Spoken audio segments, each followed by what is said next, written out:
Om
Shri Ganeshaya Namaha.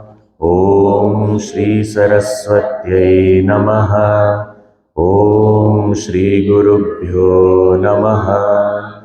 Om Samasta Jana Kalyane Niratam Karunamayam Namami Chinmayam Devam Sadgurum Brahma Vidvaram.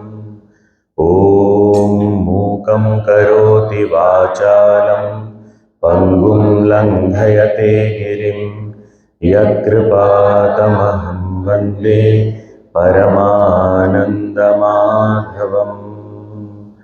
Om Sadashiva Samarambham Shankaracharya Madhyamam Asmadacharya Paryantam Vande Guru Paramparam. Om Bhadram Karnebhih Shrunuyama Devaah Bhadram Pashyemakshabhir Yajatraah Sthirairangaiः Stushtruvagumsastanubhih Vyashema Devahitam Yadayuh Swasti na Indro Vriddhashravah Swasti nah Pusha Vishwavedah Swasti nastarksho Arishthanemihi Swasti no Brihaspatir Dadhatu. Om Shanti Shanti Shanti.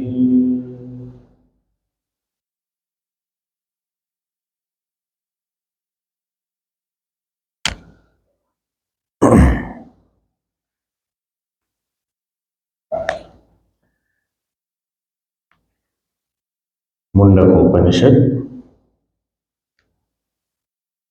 the first Mundaka, first section, talked about the lineage of this knowledge. The Guru Shishya Parampara began from Ishvara himself and reached Rishi Angiras, a great, well-qualified householder. Shaunaka, the son of Shunaka, approached him and requested for that knowledge, knowing which everything is known. As a reply to Shaunaka's question, Rishi Angiras first mentioned there are two types of knowledge, the lower and the higher, apara and paravidya. The lower knowledge is all the words and meanings, including the Vedas, Vedangas, etc. And Paravidya, the higher knowledge, is that through which the imperishable, immortal, infinite consciousness, Brahman, is known. Yaya tadaksharam adigamyate. Then it was briefly indicated through some pointers what is that akshara, that immortal, imperishable consciousness being, And then also briefly indicated about the creation, how this creation came about. And in this creation was mentioned there are various jivas in different lokas, different realms, and performing different karmas, and also experiencing the results of this karmas, which was referred to as Amritam. Then in the second section of the first Mundaka, there was elaborate discussion on rituals, and it was the section began with the instruction of the Guru that please understand this karma and its promised results are real. The cause-effect relationship is real, and one should follow whatever is prescribed and perform all these rituals with sincerity. But the same section also in the subsequent mantras showed the limitation of these rituals, how much of effort it involves, yet what is experienced as a result is very, very limited with respect to time. And very soon after experiencing the pleasures promised in the scriptures in other realms like Swarga, etc., the jiva comes back, and having come back again has to begin his journey of work. So this action and result cycle keeps continuing. And if one is observant of this limitation, this cyclic process, then there is a possibility that such an observant person, a thinker, a viveki, he also understands that nothing infinite can be gained through finite means. So these finite rituals are never going to take me to the infinite. And having known this very, very clearly, convinced about this, he or she gets detachment, nirvedam. And there is this desire to know this knowledge, and therefore goes to a guru who is not just well versed in the scriptures, but also is well established in that truth indicated in the scriptures. So it was also indicated that Bhagavan Shankaracharya very clearly pointed out that even one who is the knower of scriptures should not investigate or inquire on the Shastras independently. Guru is necessary. So therefore he goes to the Guru with the attitude of complete surrender. And in the last mantra of the second section of first Mundaka, it was indicated that a Guru is the one who instructs. He accepts the disciple, the qualified disciple. The qualifications were also mentioned. The approaching method also was mentioned. And a great Guru instructs, initiates this disciple in Brahma Vidya, which is the foundation of all knowledge as indicated in the beginning of the Upanishad, and also here it is said that it is the most important, the greatest of Vidyas. Now the third section or the second Mundaka first section begins with again the same statement, Tadetat Satyam, this is truth. So we will once more read this mantra, the first mantra of the second Mundaka first section. Tadetat Satyam Yatha Sudiptat Pavakat Vispulingaha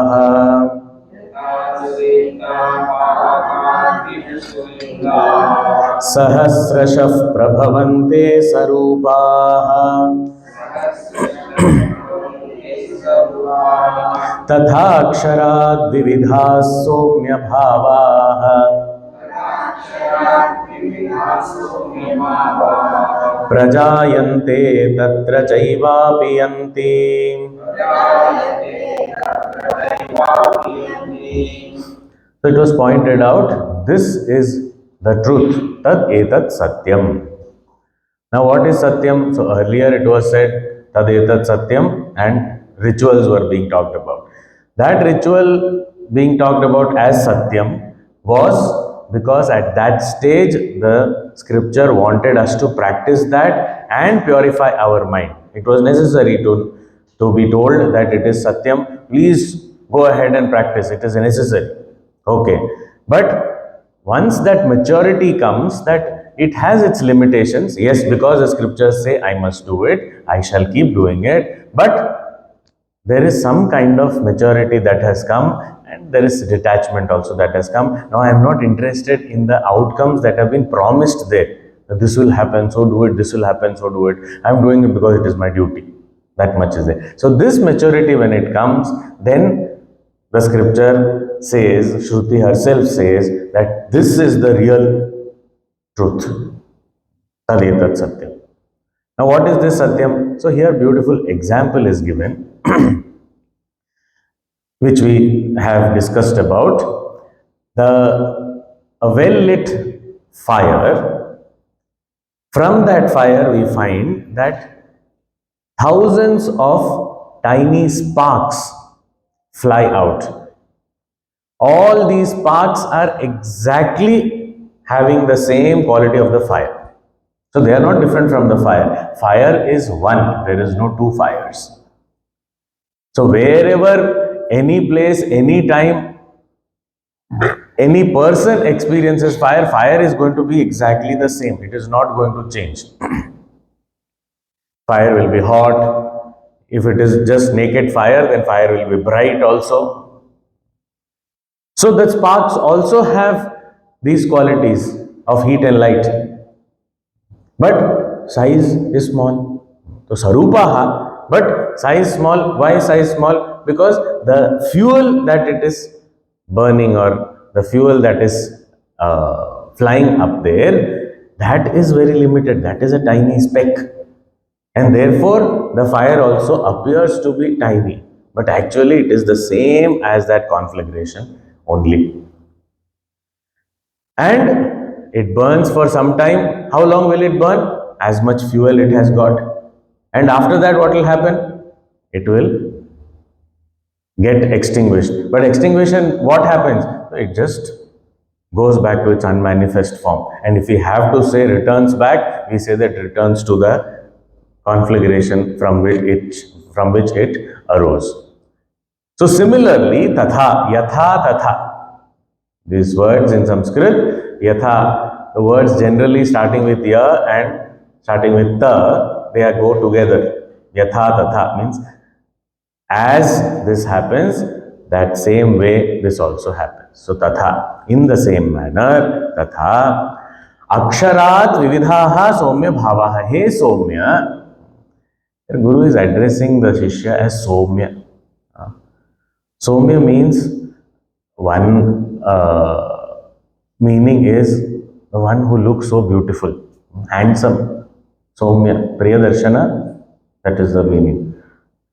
Why you are looking so, why Guru is saying, calling the Shishya as Somya, that a good looking one. Why? Because when we have such kind of questions, when we develop that kind of maturity, when we have this curiosity to know the truth, then we start looking good also. Real beauty comes out that time. So, hey Somya. So, hey Somya, hey Priyadarshana, and for a Guru, a sincere disciple is the most good looking person.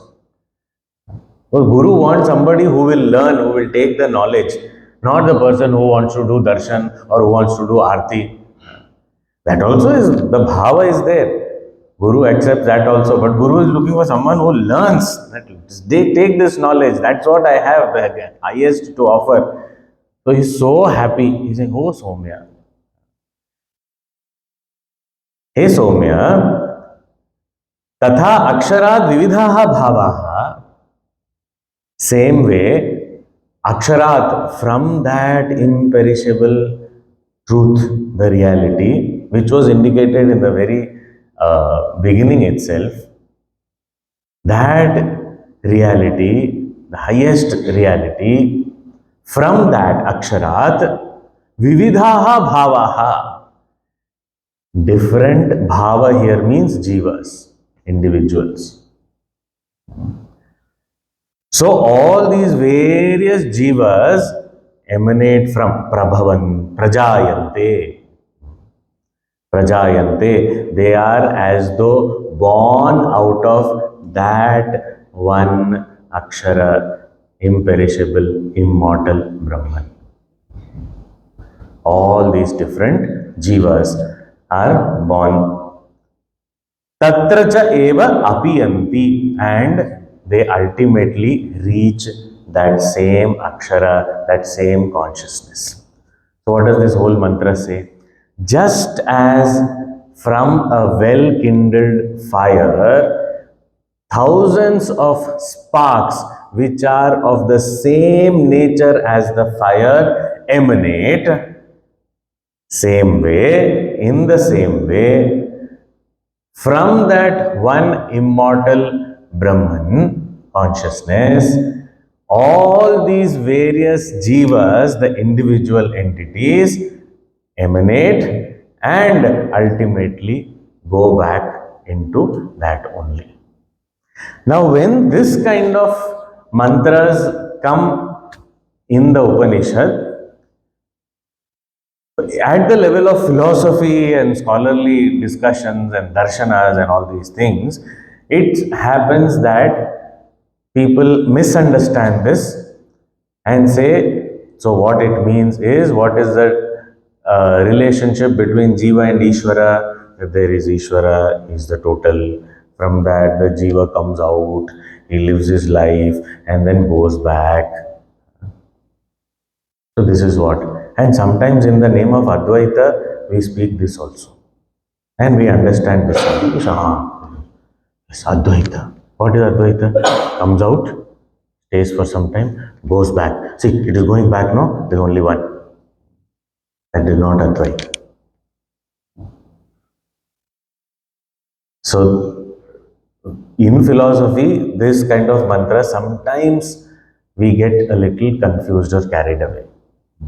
We have to understand the most important meaning. The word here is Sarupaha. Sarupaha means there is no special, different, independent entity that has come out. It is the same fire. There is no two fires. Sparks are not different from the fire. It appears different because of what? It appears to be flying out from the fire. Why? Because the fuel, the particle of the fuel has risen and there the fire is seen. For us to understand this with respect to the Jiva and its oneness, we find we have this, our senses, our mind, etc., have limitations to comprehend things. So, therefore, we say, okay, in this place, whatever space the body is occupying, here can we see consciousness or can we recognize consciousness? Yes, we can recognize consciousness here in this space. Okay, now here there is nothing. Right now there is no body, no nothing is there. Here is there consciousness? We are not able to see it as life, but consciousness is there. Here, consciousness is recognizable because of the body, because of the senses, because of the mind, because there is life. The consciousness is manifesting as life because the instrument is available. Here, there is no instrument, and therefore, we say there is no consciousness, but consciousness is there, it is not manifest. So, if somebody comes and stands here, then what will happen? We say, there is consciousness, I can see it. Like that, if every corner of this room, we all, so many, 500 people come and we all stand like this, then the full room will be filled with consciousness. We will be able to perceive that. But now if there are spaces, we say no, there is one consciousness here, one here, one here, one here, one here, one here. So there is, so we think that it is all different, different, different, because our attention is on the body, the instruments. Till the time our attention is on the the fuel, which has separated out from that log of wood, a small speck has come out. So therefore, we say this fire is different. But as fire, there is no two fires. So nothing has come out actually. It is because of that particle, that fuel particle, that I am seeing the spark as different from the fire. Actually, there is no difference. Sarupaha. Similarly, here also from the consciousness, this jivas, vividhaha bhavaha, many different varieties of, and it is not just talking about human beings, all beings, all jivas. Vividhaha bhavaha, different kinds of these individual entities, they emanate from that immortal Brahman. No, when we say that they emanate from immortal Brahman, does not mean they come out as an independent entity. There is no difference. Only difference is with the conditioning, which is called in Sanskrit as upadhi. This body, etc., is called upadhi, the conditioning, the instrument. So it is because of that instrument that it is seen as different. It is perceived as different. But there is nothing. Around the fire also, if there is more fuel, then it will be continuous fire. The sparks are seen separate because that fuel is only that much. So it is based on the upadhi. For example, Bhagavan Shankaracharya ji gives this example here to clarify this point, that space is one. Now this room is there, this room, this space inside the room is called the room space, and then outside we say it is outer space. So outer space, inner space. Now where did this outer and inner come from? So are there two spaces?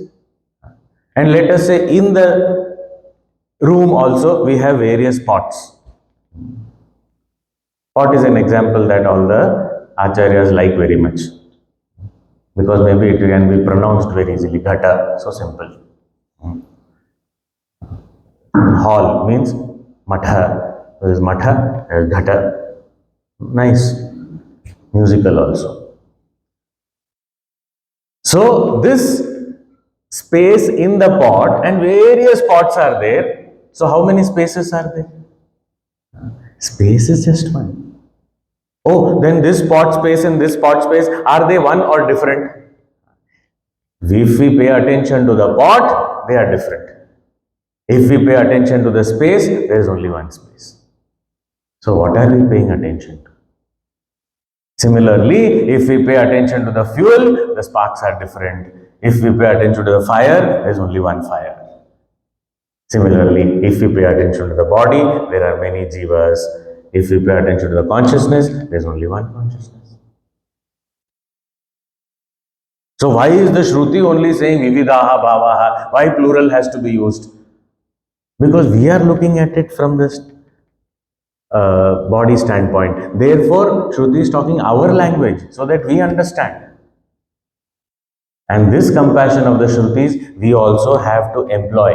It is very important. And that's what Puja Gurudev teaches us. We have to learn the language of the learners.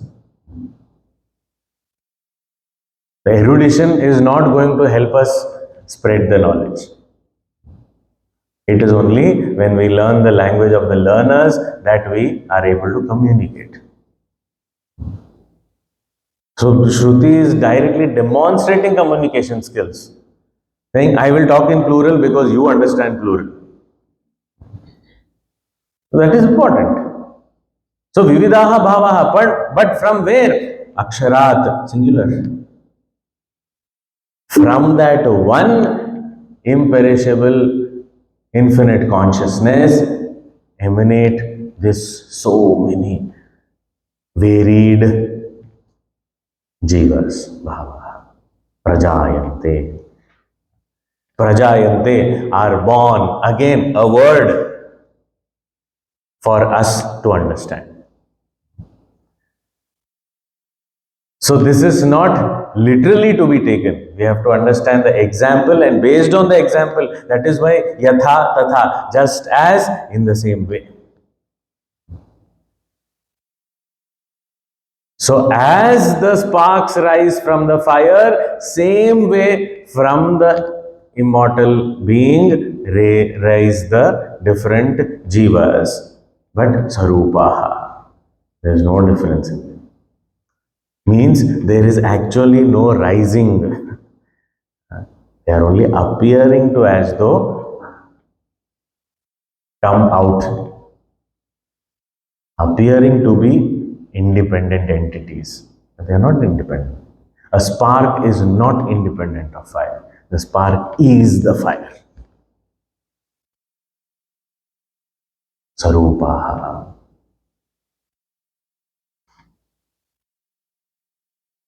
So whenever we light a lamp,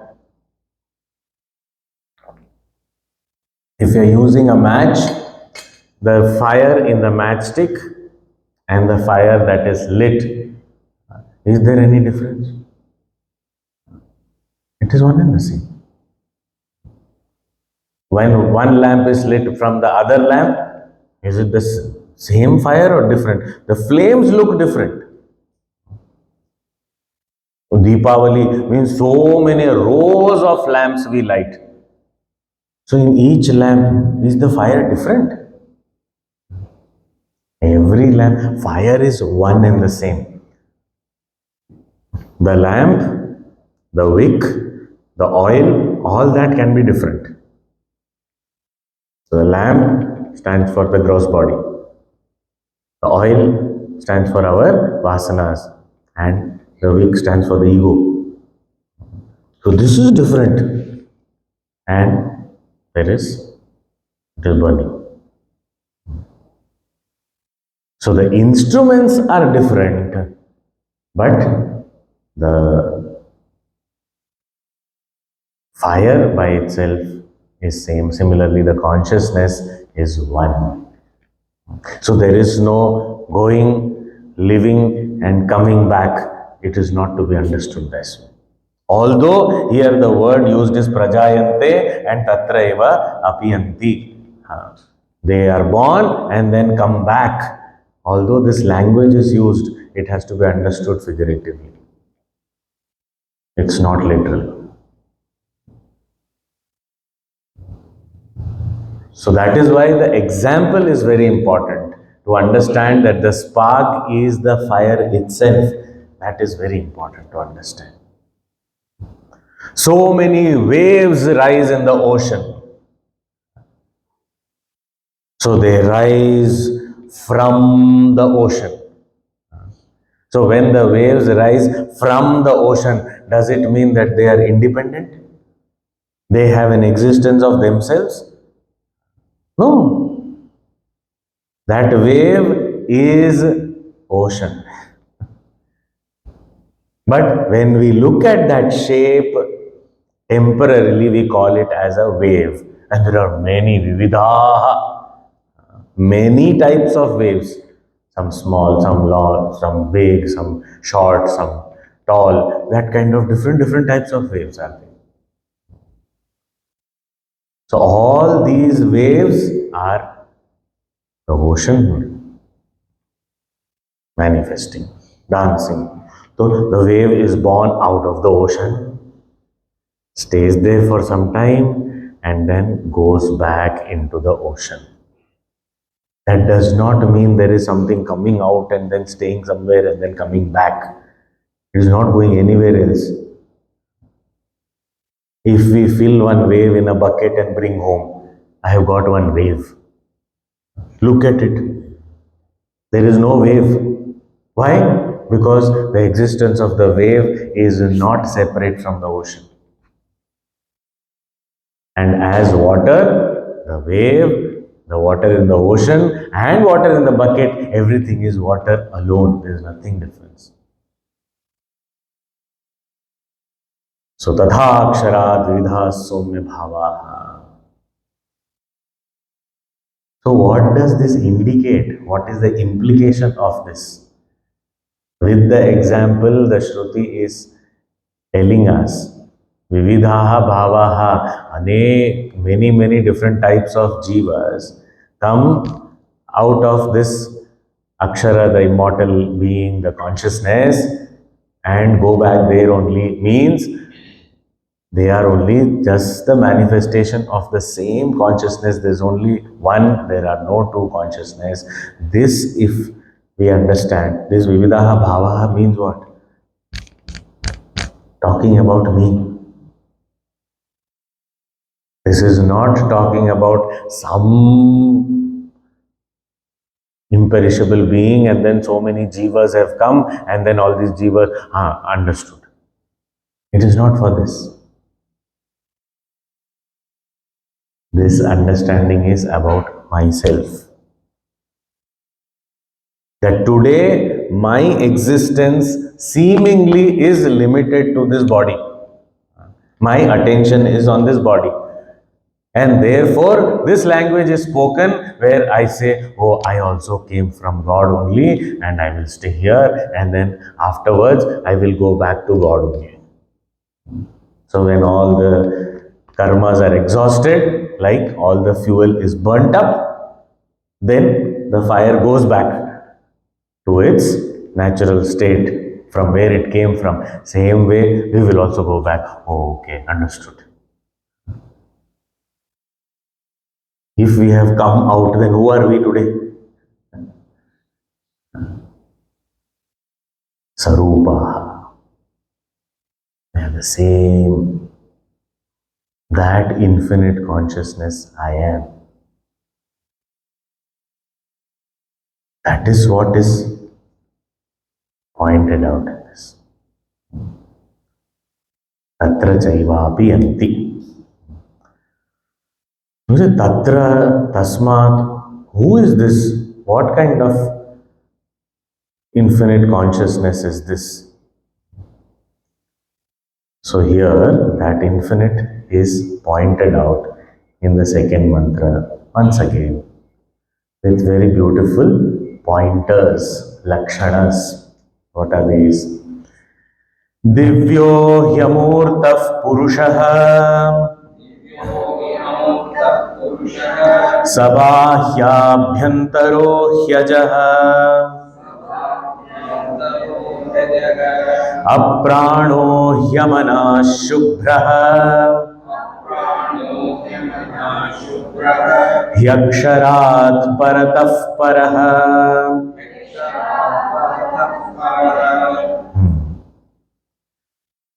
Divyah.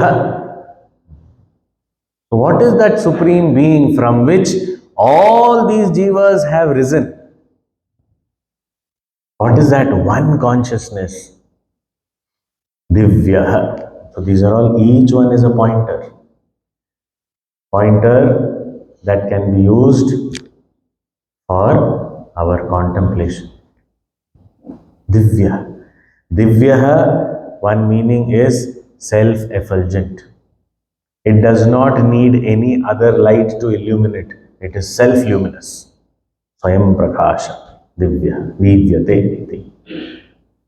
Divya. Also, here Shankaracharya explains, alaukikaha. That which doesn't belong to any realm.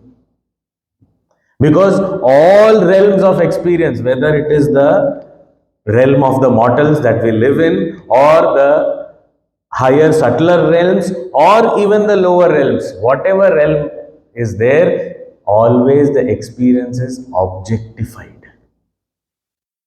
When we say Divyaha means, when we say Alaukikaha means it does not belong to any loka. Loka means experience, realm of experience. It cannot be experienced as an object. That is called Divyaha. It's self-luminous, and can never be experienced as this. That is Divya. If it cannot be experienced as this, as an object, then what can it be experienced as? I. That is called Divya. Doesn't belong to any realm of experience. Divya hi amurtaha. Amurtaha. No murti means no form. It is formless. We may say, even the example given in the first mantra of this section, we may say that fire is the one we see the form for the first time in the five elements, also space, no form. Okay, then air, no form. Fire, oh, we see form, we can see fire. Yes, we can see fire, but does fire have a specific definite form? No. Amurta. And that which is Amurta can take all forms. And all our elements are like that only. If we see. So Divyaha hi Amurtaha. Formless. No definite form of itself. So it can take any form. Electricity by itself doesn't have any specific manifestation. According to the appliance, it manifests. So does electricity have light? No. Does electricity have heat? No. By itself, it doesn't have any of these things. But when it passes through or touches any instrument, based on that instrument, it can manifest as anything. If it is connected to the heater, it will heat. If it is connected to the cooler, it will cool. So it does not have any form of itself here. Amurtaha, no form. When we say no form, and then this is talking about me. All these mantras, all these words are talking about me. So when I sit for contemplation and I say, okay, Amurtaha, there is no form. No form means what? Any form my mind goes to, I say this is not me. And the mind cannot comprehend or fathom formless. Mind is trying to put some form to it, some form to it, some form to it. It's not able to. And then it gets still. And when it gets still, then the consciousness is experienced. Maybe for a brief moment, but it is Amurta. So by taking help of each word, each pointer, we try and focus our attention on the inner self. Amurta. Purusha. Purusha means many meanings. We've seen a couple of them earlier also. Purusha, Purnatvat Purusha. That which is complete, that which is infinite. It is complete. It is complete means completeness does not mean all the pieces are there. So in a jigsaw puzzle, we say that the puzzle is complete means what? All the pieces of the puzzle are there. Here complete means you take out anything you want to, it will remain complete. You add as much as you want to, it will remain complete. That is what is infinite. Because nothing can be taken out, nothing can be added. It is complete. Cannot be cut, cannot be divided. It is complete, ever complete. Purusha, Purnatvat.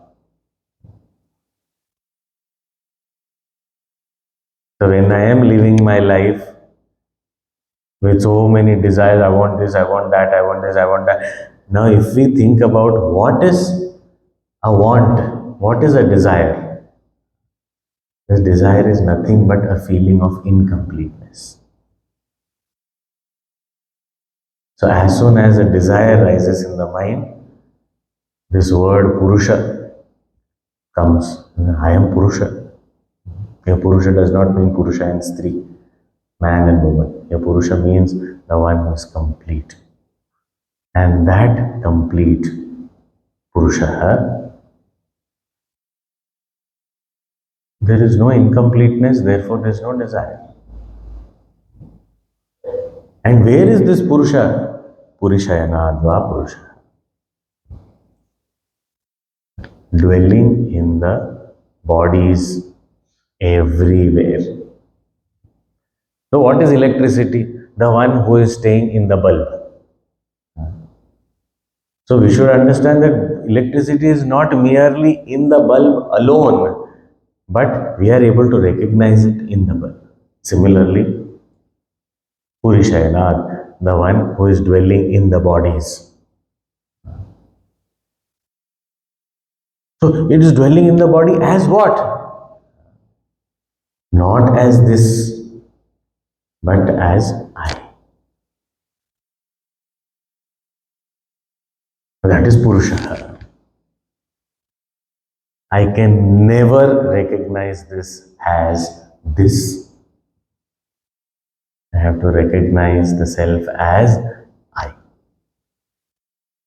That's why Shankaracharya ji again and again keeps on stressing on the fact that Pratyagatmataya eva. It has to be recognized as the inner self, nothing else, no other way to recognize it. Purusha Sabhahyabhyantara. It is along with in and out. What do you mean by along with in and out? Sabhahyabhyantara.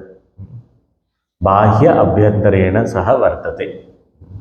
That which is, what does it mean? Now, where does in and out come? The question of in and out, inner space, outer space. Where does this inner and outer space come from? With respect to the room. Even we say the self is the indweller. Dwells inside. Inside what? Body. So when we pay attention to the body, there is in and out.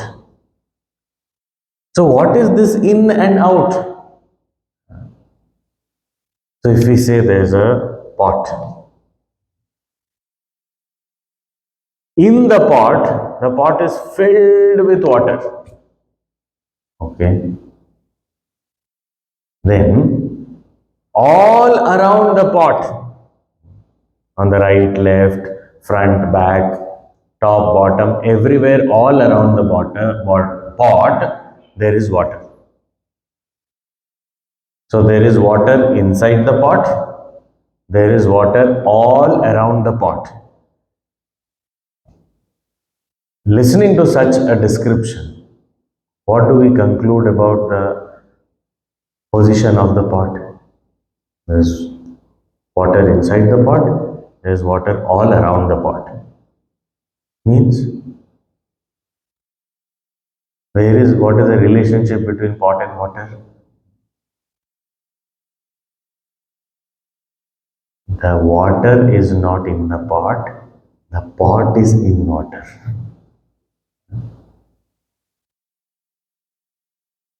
So what is this water? It includes the inside and outside. And if we understand this, then where did this pot also come from? What is pot made up of? Clay. Clay, earth. Where does this earth element come from? What is the cause? If we look at our scriptures, we understand the earth element also comes from water only.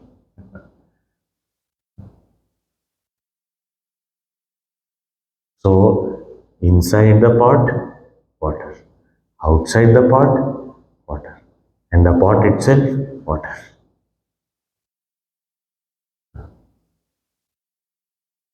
So, Savahya Abhyantaraha, inside, outside, everything. So, when we pay attention to the body also, that consciousness is inside out, everywhere, within and without, including the body. So, as a beginner for communication, we say the self is in the body. But actually, the body is in the self.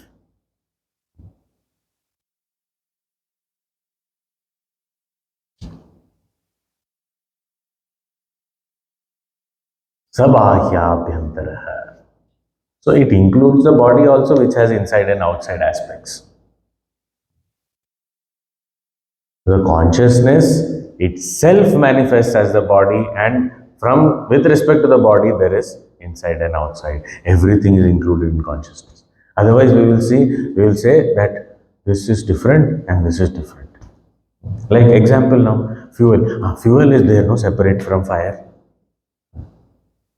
So that also has to be clarified. And even if we say fuel, fuel means what? Firewood. Firewood. Where did that firewood come from? No, trees. Okay, where did tree come from? Yes, there was earth, there was water, but there was heat also required. So the fire element is already including all these things, including the fuel. So here also the consciousness is including not just the indweller, but inside, outside, everything, including the body. Everything is consciousness only. All manifestations. When we are experiencing a dream,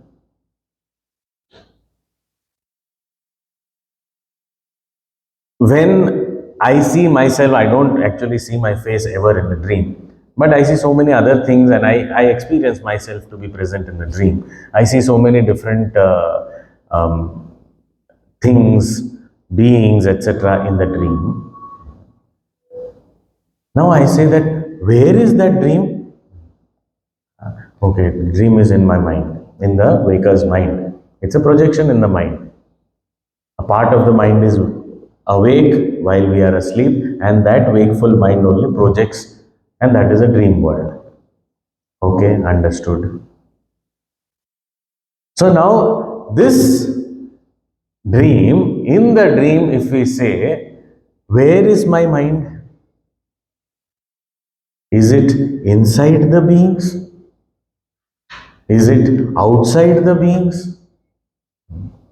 You say, no, it is inside also, it is outside also. Because I understand my own feelings, I understand others' feelings. So each and everything, outside also, inside also, everywhere mind is. Okay, inside the beings of the dream, my mind is there, the waker's mind is there. Outside the dream beings, the waker's mind is there. Okay, but what are the beings of the dream? That is also the mind only. So, sabhahyabhyantaraha.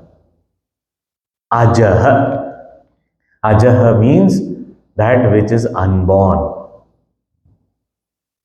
never created at any point of time.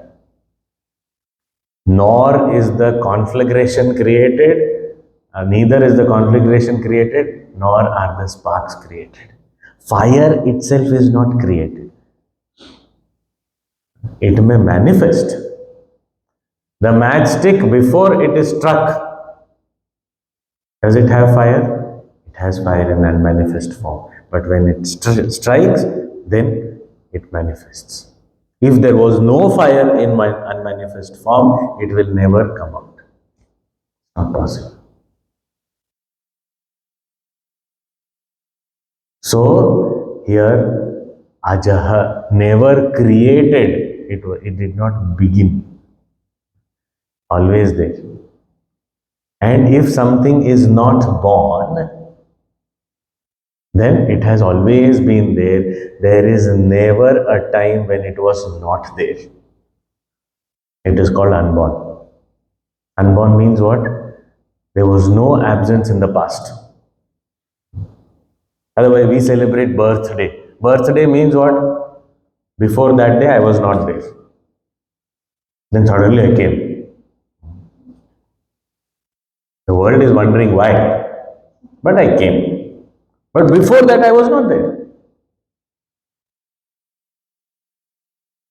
But Ajaha means, unborn means, no birthday. Means no time when I was not there. Ajaha. And here, Shankaracharya explains by saying it is not born, all the other modifications that come after birth. What comes? We are born, then we grow, then we mature, then slowly start decaying, and then die. All these modifications that are following birth, everything is negated by just saying Ajaha. Then there is no other modification also. So changeless Ajaha. Anything that changes, that's not me. Apranaha, amanaha. Apranaha can be as the one without prana, or a prana also can be understood as that which is not prana. Because sometimes we say that consciousness expresses as life, and what do we recognize as life? Going on. He is alive. So this much only we say. Oh, so life means what? Breathing is going on? Yes, then he is alive. But that prana is not the consciousness. Consciousness is that because of which prana functions. And prana is not just breathing. Prana is breathing, circulation, digestion, excretion, all these functions, physiological functions that keep the body as it is. So all these functions are not the consciousness. And the consciousness does not depend on any of this. The body depends on the physiological functions, but the consciousness never depends on that. It is independent. The prana depends on the consciousness. Consciousness does not depend on prana. So therefore, aprana. It is not pranas. It is devoid of pranas. No prana. Oh. What about mind? Amanaha. Consciousness is not the mind, and consciousness is without mind. Oh, consciousness is without mind. Ah, what are you talking? So he is a mindless creature. Without mind means he is not, that consciousness is not dependent on the mind.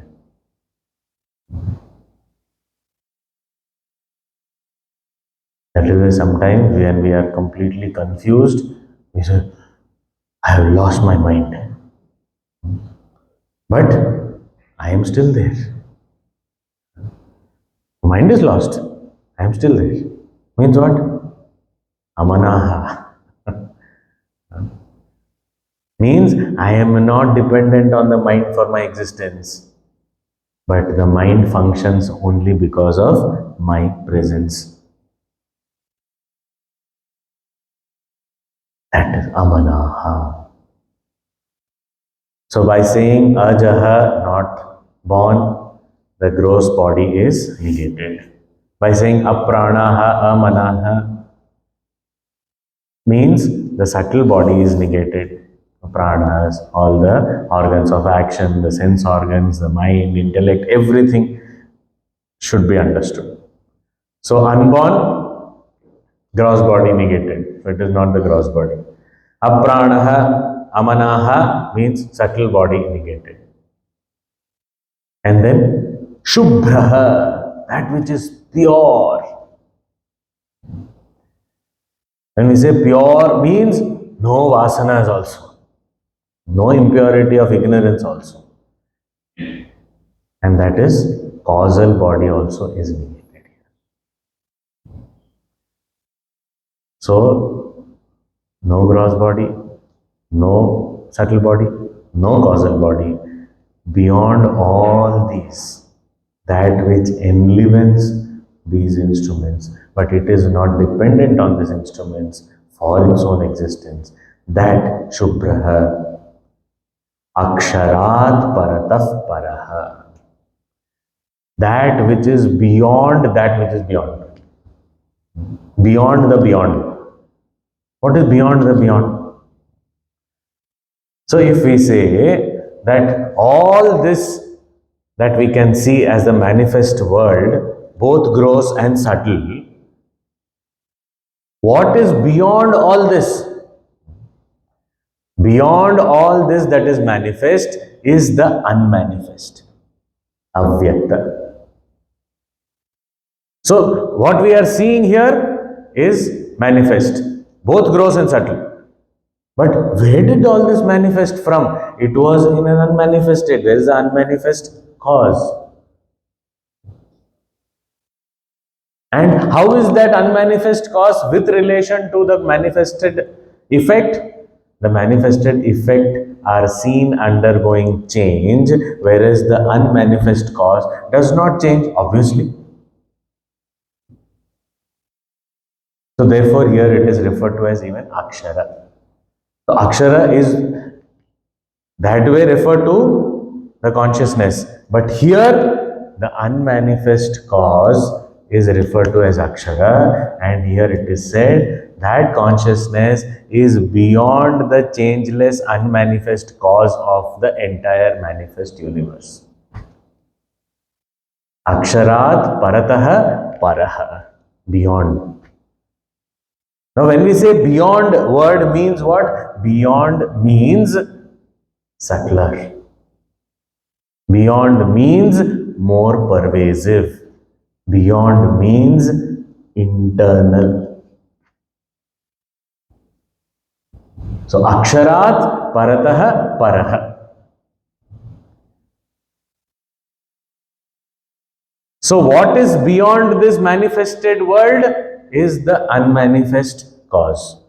And what is beyond that unmanifest cause is me. So I am the very substratum of the unmanifest from which manifests this whole universe. So that Akshara Purusha Divyaha hi Amurtaha Purushaha Sabhahyabhyantaraha Ajaha. All these pointers are indicating me.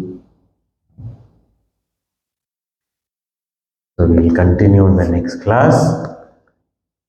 But for our reflection, just for our understanding, of course, we can utilize these pointers in our contemplation, in our sadhana. But for our understanding, we can look at all these words in this second mantra and find out what lakshana is it. Is it Swarupa Lakshana? Is it Tatastha Lakshana? Is it Atadvyavriti Lakshana? So that it helps us guide our mind in that direction so that it gets silenced and we are able to experience this. So we can do that. Next class we will see further. Om Purnamadah Purnamidam Purnat Purnamudachyate Purnasya Purnamadaya Purnamevavashishyate. Om Shanti Shanti Shanti. Hari Om Shri Gurubhyo Namah. Hari Om.